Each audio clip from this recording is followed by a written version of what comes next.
on, let's worship the Lord. Set your fire. Close your eyes and worship the Lord your God. So we'll never be the same.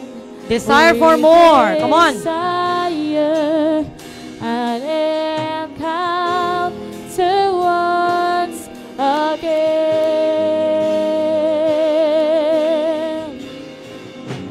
Holy Spirit, Holy Spirit, Holy Spirit, you are welcome. Come and move upon Acknowledge this His presence in your place. lives. We desire and encounter once again. Oh, set the fire. All on His name. Set your fire. Release your power. So we'll never be the same. We desire, Lord. Desire and encounter once again.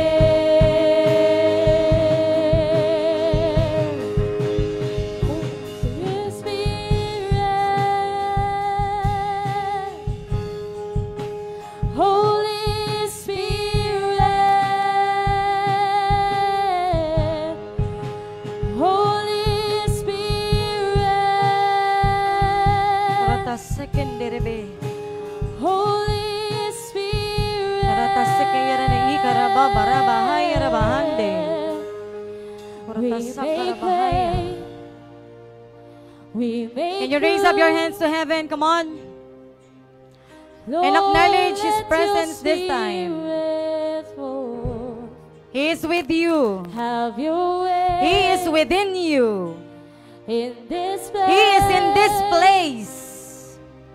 Lord, we have come for you. Hallelujah. We make way. Make a way. We make room. Make a room. Lord, let your Allow the Holy Spirit to move in this place. Yes, Lord, have your way in this place. Karata senderebe. Archangels of the Lord, deploy and minister. For you. Clear the pathway in heaven. Oh, Holy Spirit, you are welcome. Widely, Lord God, widely. Come and move Karata sekeyara na ikarabahaya rabahande. Yes, Lord. We desire and encounter once again. Oh, set the fire. Set your fire. Release your power. Let your fire. So we'll never be the same. Hallelujah. We desire. Burning desire, Lord. Every heart, oh God, sa lugaring ito, Lord God.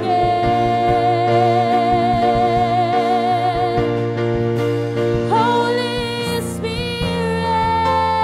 Holy Spirit, come on, pray in tongues. Holy Rata sekeyara na ikarabahaya rabahande. Roto sondora na ikarabebe. Holy Spirit. Rata shende kayara na karata sekeyara na ikarababa. Oro mo sukuro to sukuyara na ikarababa. Hallelujah. We acknowledge your presence, O God, in this place, Lord.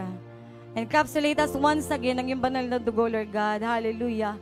And let your angels of the Lord akit panaog sa lugaring ito, Lord God. As you open widely, Lord, the heaven, Panginoon, Lord God. The doors of knowledge, Panginoon, and wisdom and understanding of all your people, Panginoon, Lord God.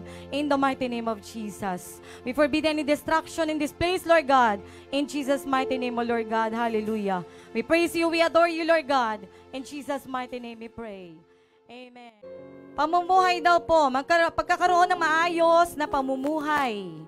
Ayan, so alam naman natin na lahat tayo ay galing sa magulong pamumuhay nung tayo hindi pa nakakakilala sa Panginoon. Ano po? Aminado tayong lahat doon at aminin natin at tanggapin na yun tayo noon. Okay? So sabihin mo sa katabi mo, dati kang ganun, kapatid. Hindi na ngayon. Ayan. Okay. So sabi po ng Lord, napakahalaga daw na ang ating pamumuhay ay nakaayon. Ano po? Nakaayon at naka-align sapagkat marami daw po sa atin na maraming pinag-aayunan. Kanino ba nakaayon ang buhay mo? Sa buhay ng kapitbahay, buhay ng nanay mo, tinutulad yung buhay. Alam niyo po yon? Ay, si nanay ganito eh. Diba? Yung nanay ko ganito kasi, kaya dapat ganito din ako.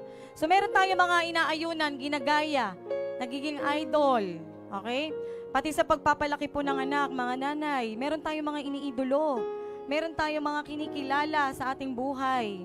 Okay?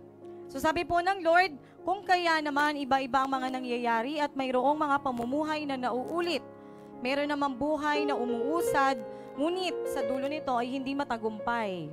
Alam na natin ito, bilang mga inayos ng Lord at patuloy inaayos ng Panginoon, tayo ay nagkaroon ng maraming pagkakamali. Maraming desisyon na mali sa buhay. Okay? At ngayon pa lang inaayos ng Lord sa atin. Kaya medyo talagang mahirap, struggle ng flesh at saka ng spirito. Kasi bakit? Ngayon pa lang tayo inaayos ng Lord. Okay? Kaya pag sumikapan natin na tayo ay talagang kumapit sa Lord sapagkat hindi natin kayang ayusin ang ating mga sariling buhay. Amen. Okay? So ayaw daw po ng Panginoon na kayo ay magkaganito. Ayaw ng Lord na ganun yung maging buhay ninyo. Ayaw ng Lord na hiwalay ka sa asawa. Ayaw ng Lord na wala kang tatay. Ayaw ng Panginoon na hindi mo mapalaki ng maayos yung anak mo. Amen. Ano po?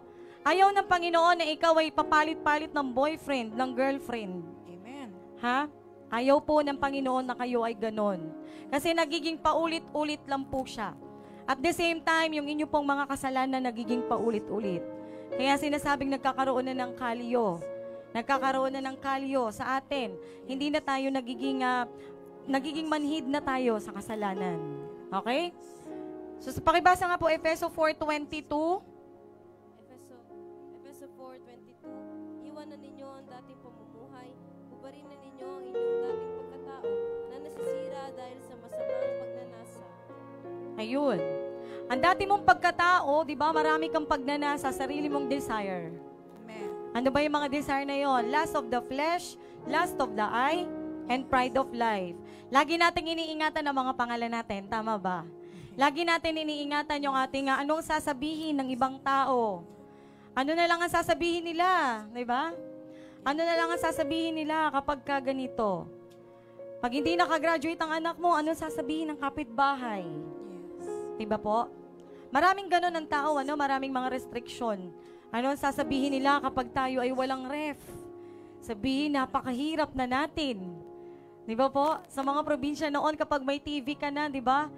Parang tinitingala ka na, sobra-sobra. Yes. Lahat ng mga kapitbahay makikinood sa iyo. Diba? Mga Yes. lumaki sa probinsya, alam nila yan, okay? Yes. At sikat ka, diba? Pride of Amen. life. Pride of Amen. life. Kasi diba, bakit? Sa probinsya nila ng mama ko, kapag may generator ka, sikat ka eh. Kasi nakakapanood ng TV, ng balita, diba? Nagiging sikat, pride of life, yun ang ng tao eh. Normally, ganon ang tao. Opo? Kasi hindi natin alam na tayo ay kailangan palang nakasalig yung ating pamumuhay sa banal na spirito. Amen. Sa buhay na gusto ng Panginoon para sa atin. Yes, amen. Okay, kung kaya naman daw po binababa ng Lord sa araw na ito, magkaroon tayo ng maayos na pamumuhay. Hindi po madali yung sinasabing maayos na pamumuhay. Kasi Yes. bakit?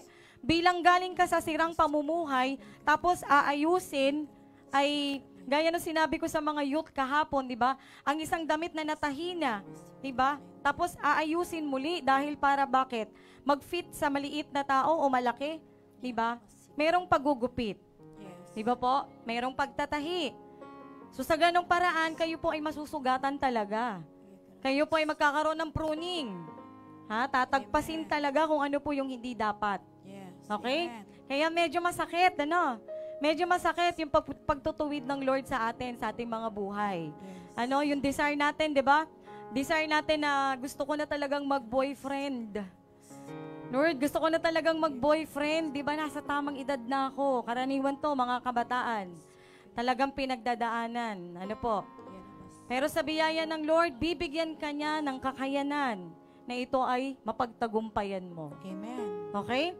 So sabi po ng Lord, ang akala ng ilan daw sa atin ang kanilang mga pamumuhay ay ayos na. Akala natin, okay na, no?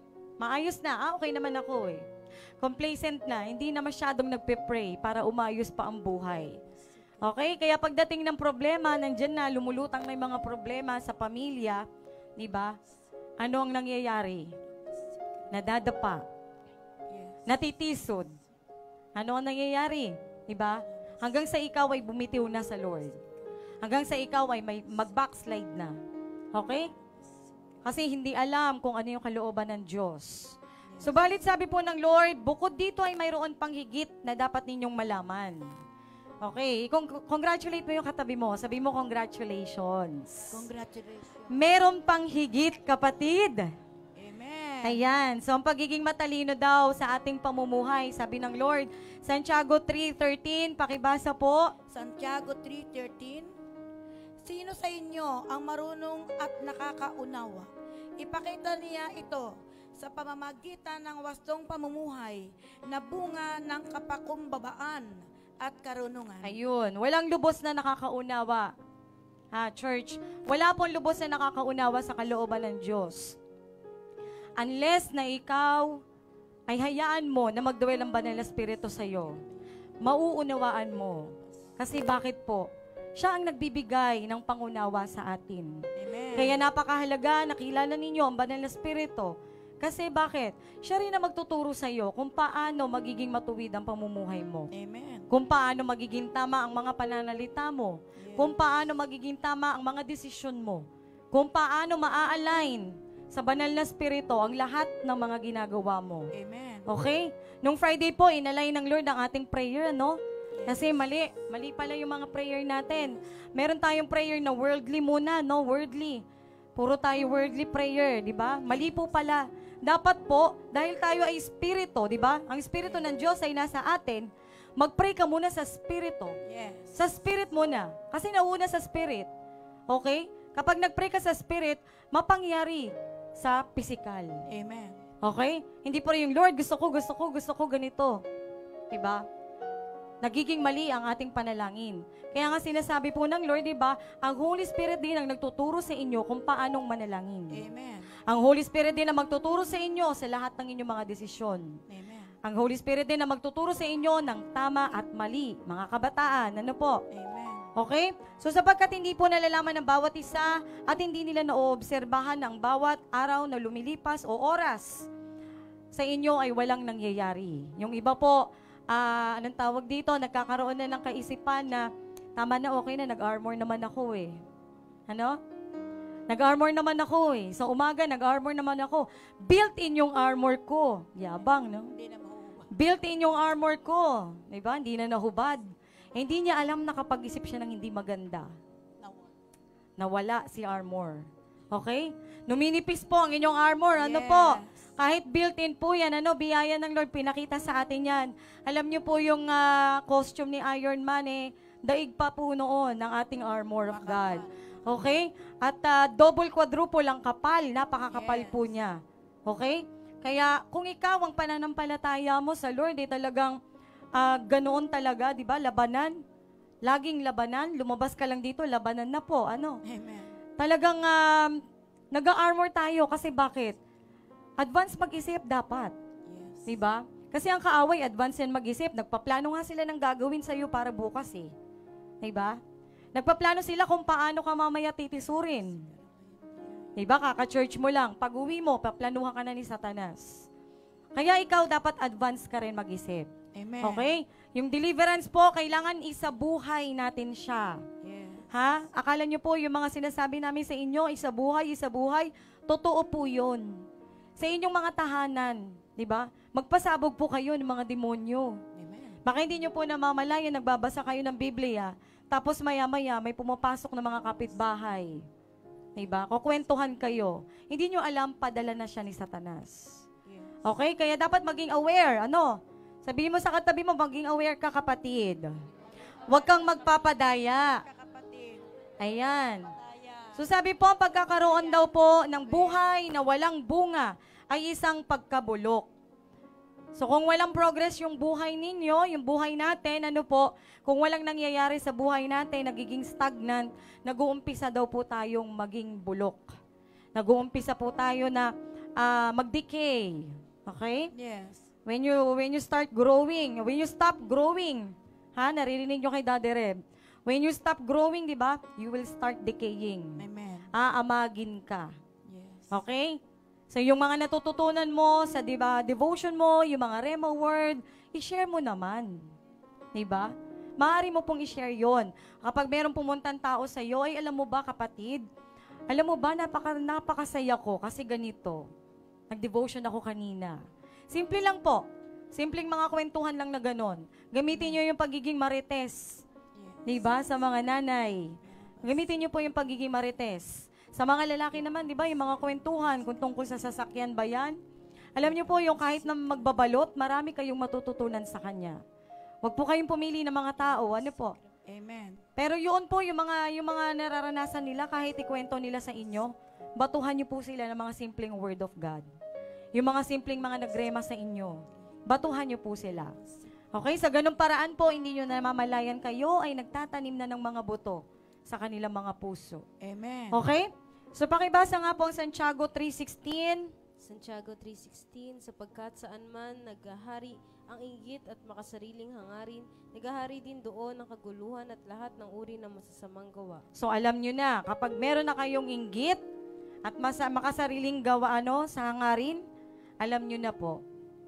Number 1 po na ugali ng isang mangkukulam, ang pagiging inggitera at inggitero. Kaya sila ay pumapatay. Handaan nyo po yun. Ano po? Nakita lang nila ang kapitbahay na merong mga grocery punong-puno.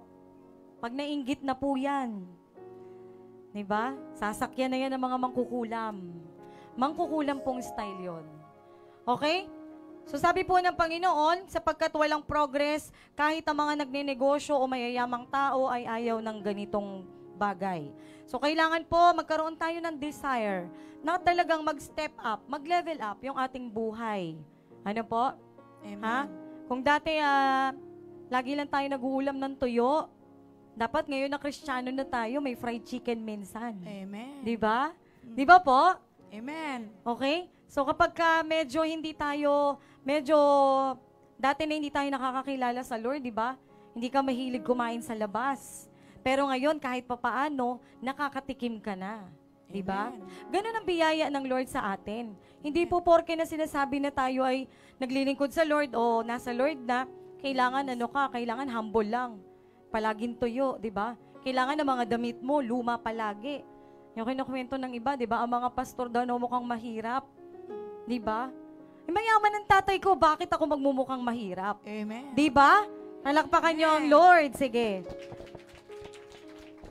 Nasa pananaw po yan ng isang tao. Ano po? Yes. Nasa kaisipan natin kung paano natin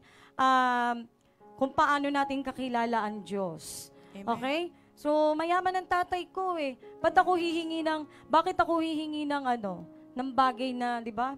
Pipitsugin.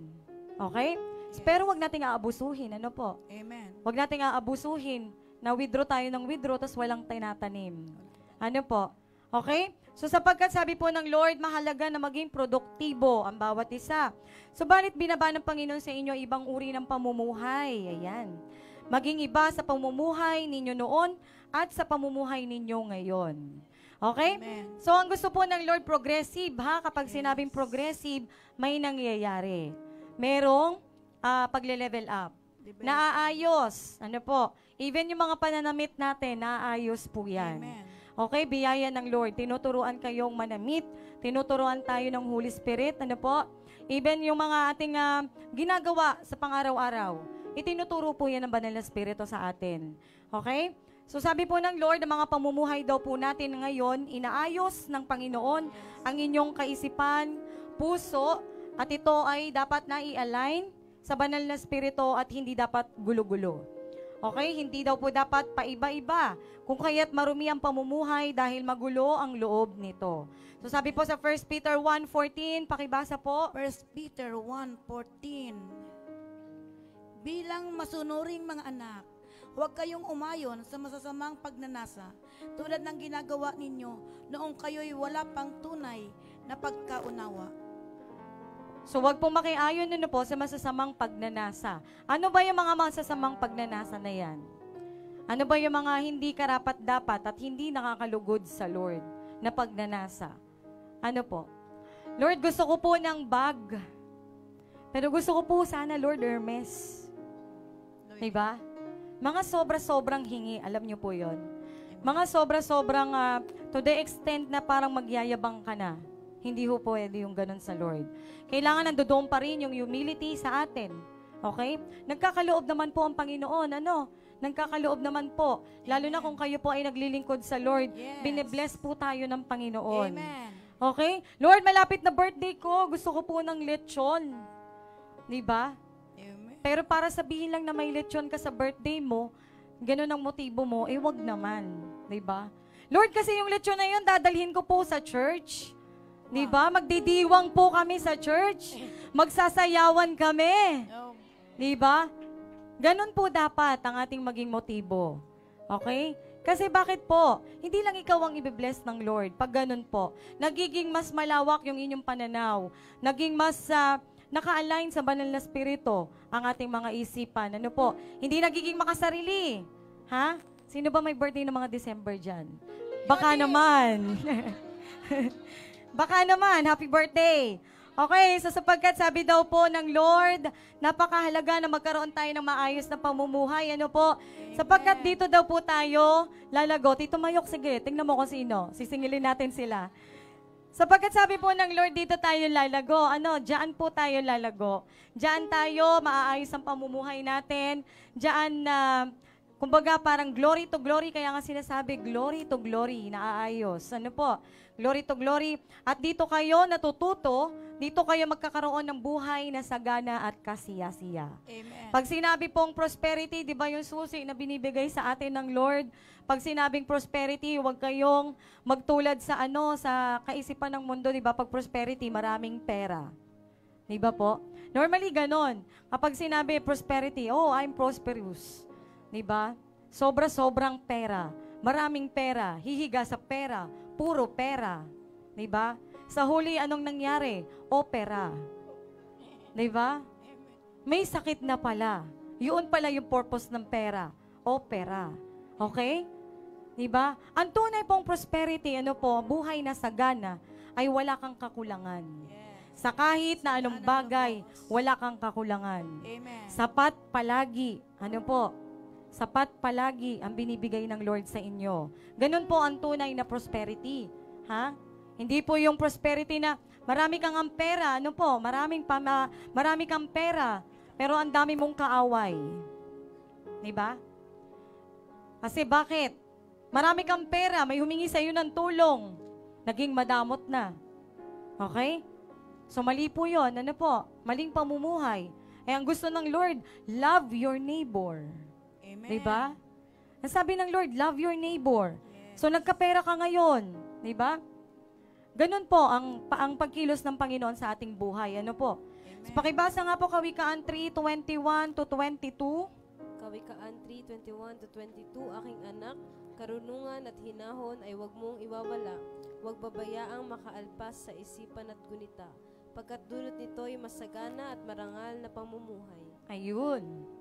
Dulot nito ay masagana at marangal na pamumuhay. Ano ang sinabi ng Lord doon? Karunungan at kahinahunan. Diba? Yung kahinahunan po, yung pagiging, yung patience natin ay talagang malaki po ang naibibigay nito. Ang naidudulot nito, napakalaki sa ating buhay. Yung pagiging mapagpasensya natin, yung pagiging naghihintay, napakalaki ng maidudulot niyan sa ating buhay. Po? Sagana, buhay na sagana ang gusto ng Lord. Marangal kasi bakit? 'Di ba? Kahinahunan. 'Di ba? Kahit na may nakaano ka na na sasakyan, ano ba 'yon?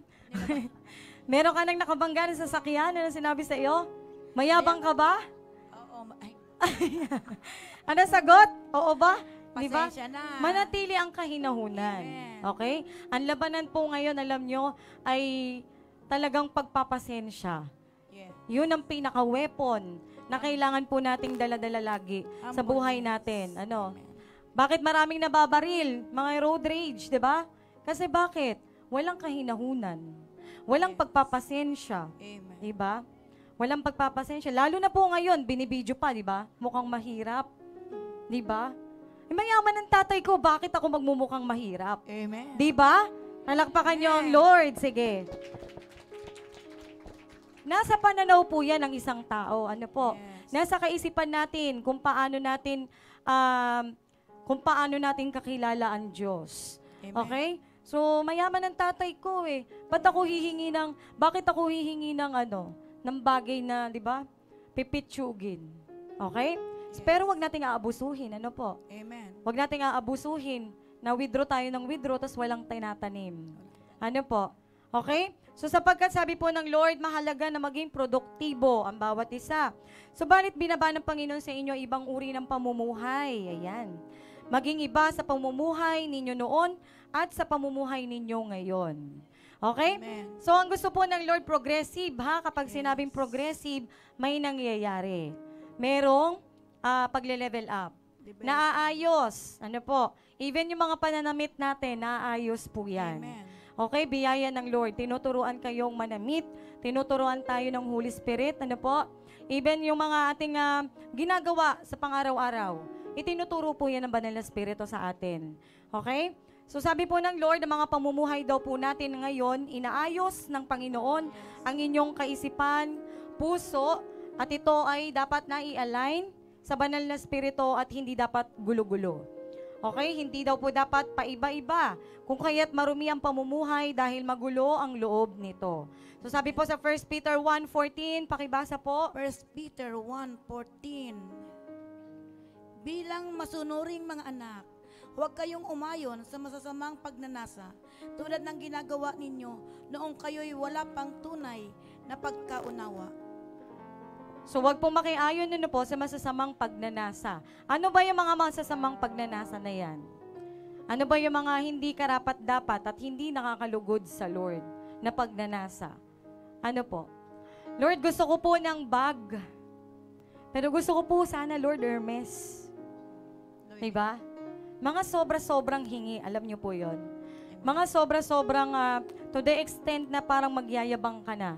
Hindi ho pwede yung ganun sa Lord. Kailangan nandoon pa rin yung humility sa atin. Okay? Nagkakaloob naman po ang Panginoon. Ano? Nagkakaloob naman po. Lalo na kung kayo po ay naglilingkod sa Lord. Yes. Bine-bless po tayo ng Panginoon. Amen. Okay? Lord, malapit na birthday ko. Gusto ko po ng lechon. Diba? Amen. Pero para sabihin lang na may lechon ka sa birthday mo, ganun ang motibo mo, eh wag naman. Diba? Lord, kasi yung lechon na yun, dadalhin ko po sa church. Diba? Magdidiwang po kami sa church. Magsasayawan kami. Oh, Diba? Ganon po dapat ang ating maging motibo. Okay? Kasi bakit po? Hindi lang ikaw ang ibe-bless ng Lord. Pag ganon po, nagiging mas malawak yung inyong pananaw. Naging mas naka-align sa Banal na Espiritu ang ating mga isipan. Ano po? Hindi nagiging makasarili.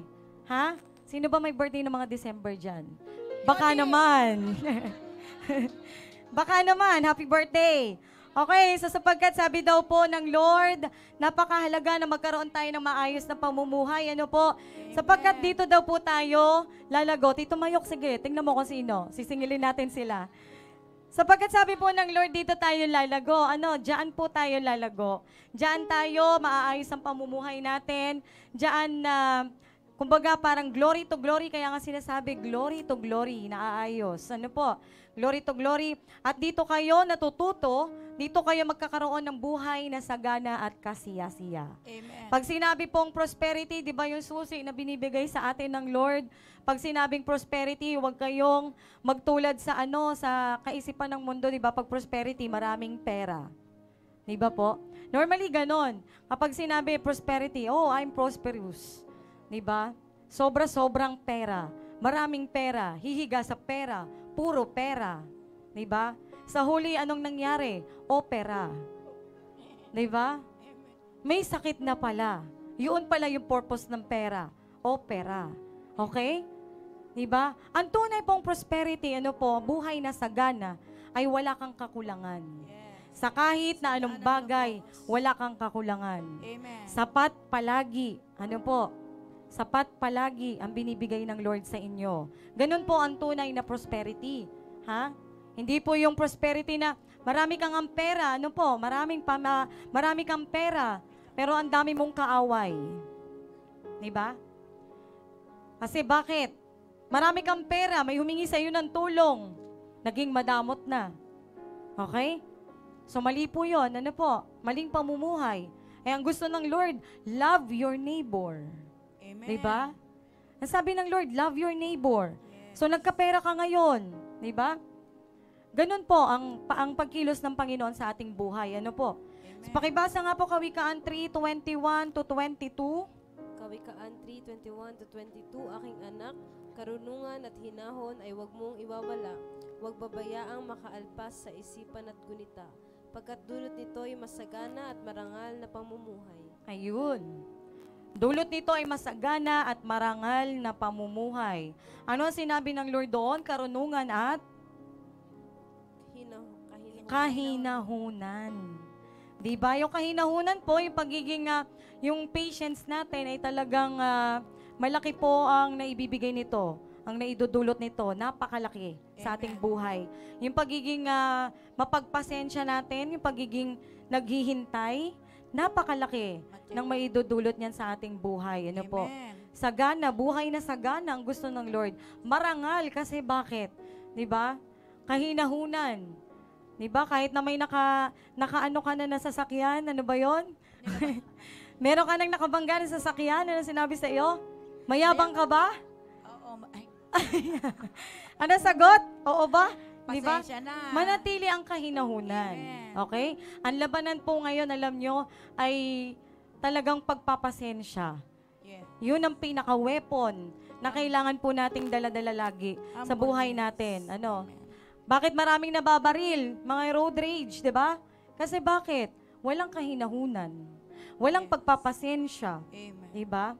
Walang pagpapasensya. Lalo na po ngayon, binibidyo pa, di ba? Yes. Di ba? Mayayabang na masyado ang mga tao, nagiging masyado ng mataas. Okay?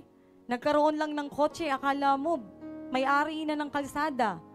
Akala mo, wala nang kailangan makakanti sa kanila. di ba? Okay? Lalo na yung mga big bike, yung mga sports car, kung humarurot, kala mo. Di ba? So, ganun po ang tao. Normally, ganun ang tao. Ano po? Pero ang taong may kahinahunan, di ba? Nagwawagi palagi. Di ba po? Amen. Nagwawagi palagi. Yes. Amen. Okay? So, sapagkat kung ito daw po ay hahanapin ninyo sa inyong mundo, walang benepisyo. Sabi po ng Panginoon. Kasi ang mundong ginagalawan po natin ay pabulok ng pabulok. Bulok na po ang mundong ito. Ha, tandaan nyo po. Napakarami na po. Tingnan nyo, lahat ng mga wastewater natin, saan bumabagsak? Sa dagat lahat. Di ba po? Dito na lang. Di ba? Dito na lang. Dahil walang wisdom ang mga tao sa pag-aalaga ng mga hayop. Pag dumaan ka dyan, puro tain ang hayop. Yes. Di ba? So, walang wisdom kung paano mag-alaga ng mga hayop. Paano mag-pet ng isang hayop. Okay? So, nagiging abala sa ibang tao hanggang sa mag-aaway na ang magkapitbahay. Di ba? Okay? Pakibasa nga po Kawikaan 29:18. Kawikaan 29:18. Ang bansang walang patnubay ng Diyos ay puno ng kaguluhan, ngunit mapalad ang taong sumusunod sa kautusan. Ayun. So kung nagiging obedient, tandaan niyo po, kung ang isang tao ay nagiging masunurin sa Lord, nagiging masunurin sa salita ng Diyos, ano po kaya, di ba? Ano po kaya yung magiging outcome sa pamilya? Ano kaya yung magiging outcome sa community? Di ba? Kapag yung pamilya na maayos ang pamumuhay, di ba po? Makikita mo yung outcome sa kanilang pamilya pa lang. Tapos susunod noon sa kanilang komunidad, maayos. Merong kaayusan, ano po? So kung sabi po ng Lord, nais niya na tayo ay makalakad sa kalooban niya upang ang inyong uri ng pamumuhay ay magiging maayos din naman. Umangat ang antas ng pamumuhay sa iba't ibang aspeto. Ang sinasabi po ng Lord sa atin, hindi yung antas ng pamumuhay na yumaman agad. Ano po? Glory to glory, binibigay po yan ng Lord. Inaayos po tayo ng Panginoon. Pero kailangan po magumpisa muna sa atin. Magumpisa muna sa atin, mula sa ating isipan, sa ating puso, sa ating mga kilos, sa ating mga pananalita. Doon po muna magumpisa ang pagiging maayos sa ating pamumuhay. Okay, Kawikaan 2:7, pakibasa po. Kawikaan 2:7, bibigyan niya nawa ang matuwid ang pamumuhay at ang taong matapat ay kanyang iingatan. Okay, so laging binibigyan ng Lord ng pangunawa yung mga taong matuwid. Pag sinabi pong matuwid ay naka-align sa banal na spirito, naka-align sa salita ng Diyos, yung lahat ng kanyang ginagawa.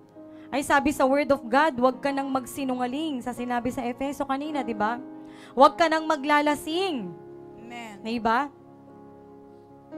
So ikaw naman, gagawin mo ang lahat, magpipray ka talaga, Lord, tanggalin mo po sa akin itong alak na to. Tanggalin mo po sa akin ang sigarilyo na to, Lord God. Amen. Deliver me, Lord, di ba? Yes. Makikita mo, glory to glory, maaayos ka na. Hindi ka na from 5 red horse, magiging 3, magiging 2, di ba? Magiging 1, hanggang sa tabangan na po kayo sa mga ganong gawain. Kahit nga po yung walang haba sa pagsasaya, alam mo yung party-party, di ba? Lahat tayo nakaranas niya na, huwag kayong KJ. Di ba? Lahat tayo, gusto talaga yun ng tao. Ganon talaga yun. Pero di ba, glory to glory, inailis sa atin ng Panginoon yun. Amen. Glory to glory, inayos tayo ng Lord. Yes. Glory to glory, inayos niya yung desire ng ating mga puso. Amen. Pwede naman magsaya, di ba? Nakakapagsaya naman tayo sa Lord. Di ba? Magtatatalon ka pa dyan. Pwede naman, di ba? Pero ngayon, iba na yung motibo mo to glorify the Lord. Okay? Amen po ba? Amen. Palakpakan natin ang Lord. Yes. Hallelujah. So sabi po ng Lord, ang ilan daw po sa atin ay naghahangad ng ganitong pamumuhay. Ano po? Ang ilan ay nagtatanong kung bakit hindi daw po umaangat yung uri ng ating mga pamumuhay. Sabi po, ito daw po ay dahil hindi tayo nagpapasakop sa Lord. Yes. So alam mo na. Diba? Sabihin mo sa katabi mo, alam na this. Alam na din. Pasakop ka na kapatid. Pasakop na Ayan. So kung hindi ka united kay Holy Spirit, malamang sa malamang, mali-mali ang decision mo. Malamang sa malamang, magulo ang isip mo. Diba? Parang halukay ube ang emosyon mo kapag ikaw ay hindi united kay Holy Spirit. Okay? So sabi po ng Lord, ang kanilang mga nakaugalian, ganun din po. Kailangan ng damdamin at kaisipan ay ganun din. Kailangan naka-align po yon, synchronize sa Holy Spirit ang lahat. Hindi ko po pwede na synchronize yung isip mo tas yung puso mo malayo sa Lord. Hindi rin pwede naman na, Lord, mahal kita, pero ang iniisip mo, di ba, yung crush mo, yung boyfriend mo, yung asawa mo, di ba? Si Katniel na naman tayo. Mga kabataan kahapon. O, di ba? So, kung maayos ang kanila mga kaisipan, di ba? 11 years. Di ba? Example na lang yun. Kapag hindi maganda ang pundasyon ng pag-ibig sa bawat isa, bagsak talaga sa dulo. Yes. Di ba po? Amen. Amen. Okay? Kala natin na maayos, mukha namang sweet naman, di ba? Sweet naman si DJ. Tapos pagdating sa huli, di ba? Hindi ko nga alam, Tito Mayok eh. Biglang umano sa yung pala gagawin kong example sa mga kabataan kahapon eh, biyaya ng Lord, di ba? Yung mga ganun po, meron tinuturong wisdom ang Lord sa atin sa mga ganun. Huwag po kayong masyadong magpakabanal ba na holier than thou. Yes. Di ba? Ay, dahil nun, banal na ako, naglilingkod ako sa Lord, di ako pwede makinig sa mga ganyan. Maraming wisdom doon. Matututunan. Di ba? Tanungin mo ang Lord, ano po yung nangyayari sa kanila, Lord? Bakit? Di ba? O nung nakaraan ng Friday, nakinig po ako ng balita. Sabi doon sa balita, merong, may panibagong virus sa China. Di ba? Walking pneumonia. O, di na-aresto, na-deliverance. O, Ganun po ang gawin natin. Gawin nyo siyang godly. Yung mga ginagawa natin sa mundo, mag-scroll kayo sa Facebook, pero bakit? Para mang-aresto. Diba? Amen. Mang-aresto kayo ng mga demonyo na plano ni Satanas. Ganun po yun. Ha? Dati rin meron kaming pina-aresto na yung sa Tourette's syndrome ng mga kabataan. Yung mga may tic, yung mga may mannerism sila na biglang gumaganon, tapos biglang gumaganon. Basta yung parang hindi nila mo control yung kanilang mga gesture. Sa nakikita ko si Kelsey, ba't gumagano si Kelsey? Ano yun? Tapos pag i-scroll ko ng Facebook, nakikita ko yung Tourette's syndrome. Arestuhin mo nga yan. O pinamanifest sa kanila. Nawala. Diba? Ganun po ang gawin natin. Huwag tayo masyadong banal-banal. Nasa inner healing and deliverance po tayo. I-convert natin yung dating pamumuhay. Diba? Sa ating gawain. Amen. Okay? Amen. Okay po ba? Amen. Sige, pakibasa. Kawikaan 2:11. Kawikaan 2:11. Ang natamong kaalaman sa iyo ay mag-iingat. Ang unaw ay maglilihis sa liku-likong landas. O, diba? Sinabi na dyan, ang natamong kaalaman sa iyo, mag-iingat. Yes. Diba? Mag-iingat, may mga atake na pala na ganun, hindi natin namamalayan, diba? Dahil alam ng Lord, diba, niloob ng Lord na makita mo yung bagay na yun, makita mo yung mga ganung sitwasyon, diba, sa pamamagitan ng mga sitwasyon ng ibang tao, diba, na naaaresto sila. Yung mga plano ni Satanas nawawasak. O, diba? Okay, amen po? Amen. Kung kaya sabi po ng Lord, yung mga kaisipan daw natin kailangang maiba ang ibahin ang inyong isipan at naisin ninyo na ito ay i-align sa Panginoon sapagkat kayo ay nabubuhay na para sa Lord. Sabihin mo, I live for Christ. I live for Christ. Okay? So ang ilan daw po sa atin ay hindi matanggap ang ganitong bagay sapagkat naghahalo-halo pa ang kanilang mga makalaman na gawain at ang Espiritu ng Panginoon. Hindi ho po pwede na tayo ay sa Diyos sa Diablo, sa Diyos sa Diablo. Hindi ho po pwedeng ganun. Okay? Kailangan po, mas lumalamang na sa atin yung Holy Spirit. Normal po yun, nagkakaroon ng labanan sa isipan pa lang natin. Yes. May labanan na talaga. Pero ang kailangan naman naig sa'yo, Lord, ano po ba yung gagawin ko? Amen. Ano po ba? Ha? Okay? Ang kaaway naglalagay ng katamaran. Katamaran mag-devotion. Katamaran mag-pray sa prayer chain. Kala nyo hindi namin alam, nare-reveal po ng Lord yon. Amen. Ang iba po ay hindi talaga nagpe-pray. Nagpo-post. Diba? Nagpo-post lang po Nagpo-post sila. lang sila. Guilty tayong lahat dyan. Amen. Sabihin mo, guilty ako, Lord. Guilty ako, Lord. Guilty tayong lahat dyan. Ayusin mo ang puso Diba? namin. Okay? Kaya sinabi ng Lord sa atin, i-align sa banal na spirito. Kasi po pag lumabas tayo dito sa mundo, alam nyo, nakakalason talaga. Amen. Kaya kung hindi talaga matibay yung inyong pundasyon sa Lord, hindi talaga matindi yung pagsalig mo sa Holy Spirit, 'di ba? Doon nga po matetes ang inyong relationship sa Lord kapag kayo ay nasa mundo na. Amen. Kung lahat ng nakapaligid sa inyo kaguluhan na, kayo ay payapa pa rin. Yes. Ha? Nananaig pa rin ang wisdom ng Lord sa inyo, doon po matetes 'yon. Amen. Okay? Kaya ang totoong labanan wala dito sa church, ha? Yes. Hindi kayo magkakaaway. Hindi tayo magkakagatan. Okay? Amen. Ang totoo pong labanan ay kapag naghiwa-hiwalay na tayo. Yes. Sa tahanan pa lamang po natin, labanan na. Yes. Amen. Alam nyo yan, okay? Amen. So sabi po ng Lord, kailangan maglaho ang mga kilos. Kailangan daw pong maglaho ang lahat ng iyon upang sa gayon makakilos ang banal na spirito sa inyo ng maayos. Kung ito man po ay naghahalo sa inyong kalooban, mahihirapan daw po ang banal na spirito na makakilos at kayo rin ay mahihirapan sa inyong pamumuhay. Kung kaya tumuulit dahil ang ilan sa inyo ay hindi natututo patungkol sa tinuturo ng Panginoon. Kaya nga palagi ko pong sinasabi, di ba, alamin mo na kaagad kung ano yung tinuturo ng Lord sa'yo.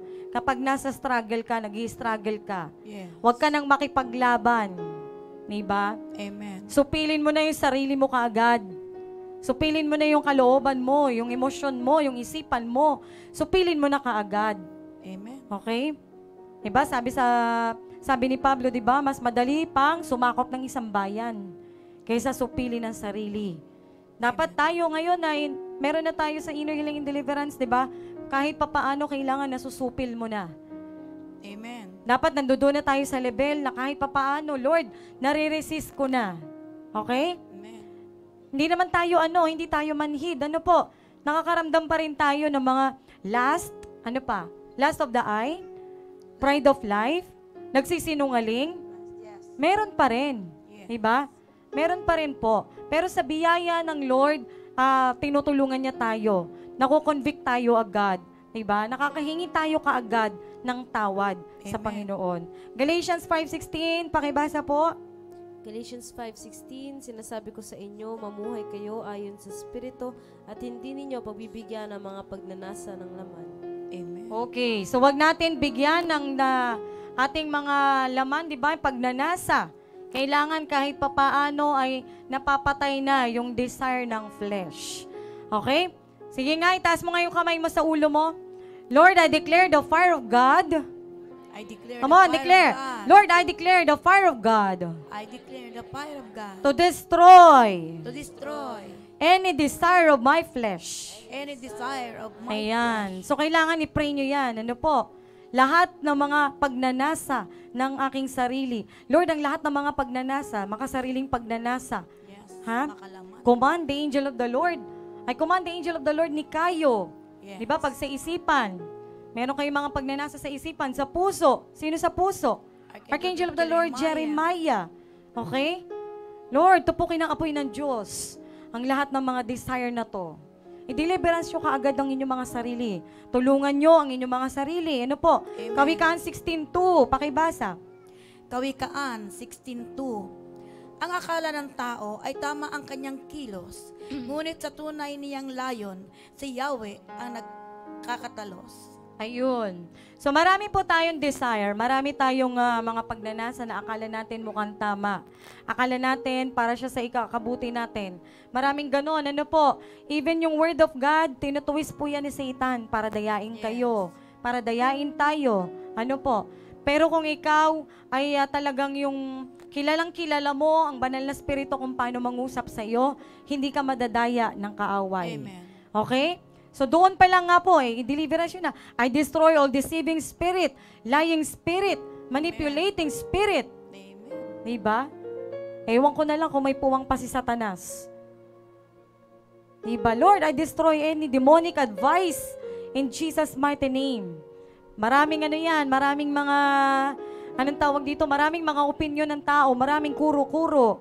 Yes. Diba? So humingi kayo ng opinion sa banal na spirito. Okay? Humingi kayo sa mga man of God.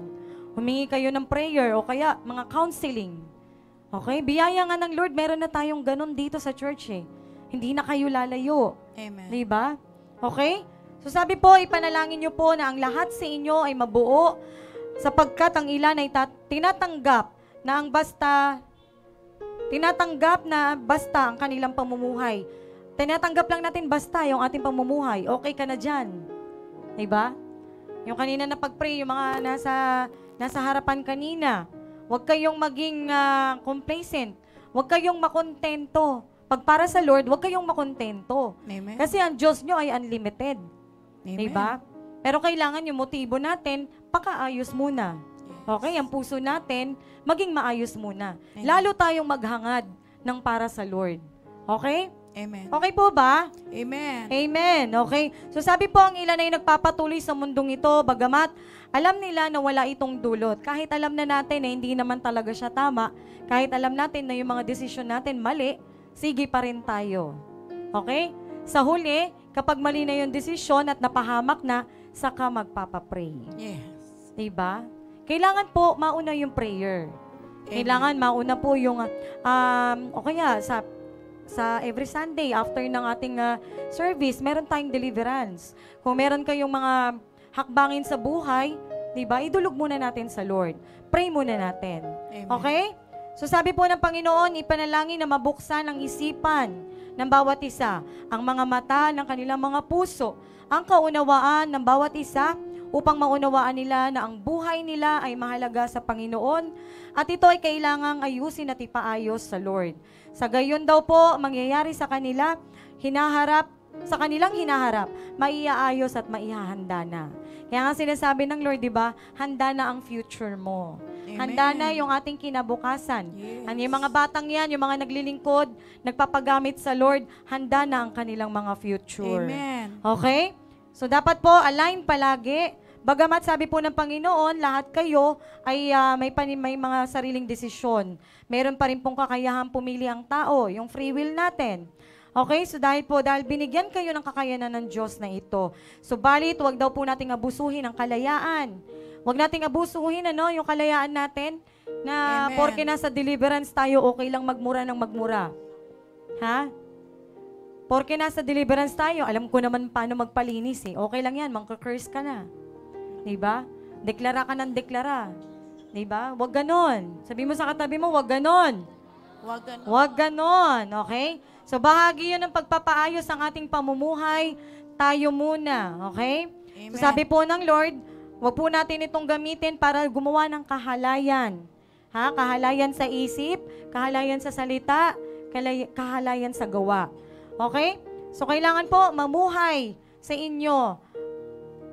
Mamuhay sa inyo nang sa gayon ang ginagawa ninyo ay maging kasiya-siya sa Lord, sa harapan ng Amen. Panginoon. So sikapin daw po natin na ang bawat isa ay makapamuhay ng mapayapa. Alam niyo po kapag maayos ang puso mo sa Panginoon, maayos ang isip mo sa Lord, doon mo lang ma-experience yung peace within you. Yung kapayapaan na talagang hindi yan mananakaw ng kahit na sino man. Amen. Okay? Na kahit na anong nangyayari, kahit na anong nakadapa ka na, pero payapa ka pa rin. Okay? So yun po yung kailangan na meron tayo. Ano po? So sabi po ng Lord dito, hindi lamang daw po na walang tinatapakan ng tao. Subalit ang ibig sabihin nito, kayo po ay payapa sa ilalim ng pag-ibig ni Kristo. Amen. Payapa lamang kayo kapag nasusunod ang salita ng Diyos sa inyong buhay. Number 1, ang pagsunod sa salita ng Diyos sa ating mga buhay, ano po? At ang kapayapaan daw po ay nagmumula sa inyong mga puso at nagpapatuloy po kayo sa mundong ito. Okay? So hindi po ito isang uri ng pananakop. Hindi gusto ng Lord na ganon. Kaya nga may free will pa rin tayo. Ginagalang naman ng Diyos ang ating desisyon, ano po? Pero yun nga lang, kapag mali po at hindi naka-align sa Kanya, may consequences po yun. Dadanasin pa rin natin. Okay? Pero may biyaya pa rin ng Lord. Dadanasin mo man siya, hindi ka na ganoon masyadong masasaktan. Amen. Okay? So sabi po ng Lord, ipanalangin natin ang bawat isa na makasunod sa kalooban ng Diyos. Para daw po maayos ang pamumuhay ng isang tao, kailangan maayos muna ang kanyang isipan. Okay? So sapagkat mayroong pagpapakumbaba sa puso, naghahari ang pag-ibig at kapayapaan, kabutihan at kabaitan. Kawikaan 15:6. Malapit na tayo matapos. Kawikaan 15:6. Kawikaan 15:6, ang tahanan na matuwid ay puno ng kayamanan, ngunit ang masama ay nagkukulang sa lahat ng kailangan. Ayun. So kapag matuwid po ang ating pamumuhay, maayos ang ating pamumuhay, nagkakaroon tayo ng maraming kayamanan. Amen. Hindi lamang kayamanan sa pera, ha? Mayaman ka sa fruit of the Holy Spirit. Amen. Ano-ano yon? Love, joy, peace, patience, kindness, goodness, gentleness, faithfulness, and self-control. Kayamanan din po yon. Amen. Ha? Kayamanan din po yon. Wala kang mabibiling pag-ibig sa palengke. Wala kang mabibiling peace. Kahit milyon-milyon ang pera mo, hindi ka makakabili ng kapayapaan. Okay? So sabi po, kailangan mawasak ang pagdadahilan, pagrereklamo, pagmamalaki. Ito ay isang uri ng kakumpletuhan sa inyong puso at isipan, sapagkat merong magulo ang isipan at puso ng ilan sa inyo. Okay? Na-bless ba ang lahat sa atin? Amen. Palakpakan natin ang Lord. Maayos na pamumuhay bilang Kristiyano, bilang lingkod ng Diyos. Sige, tayo na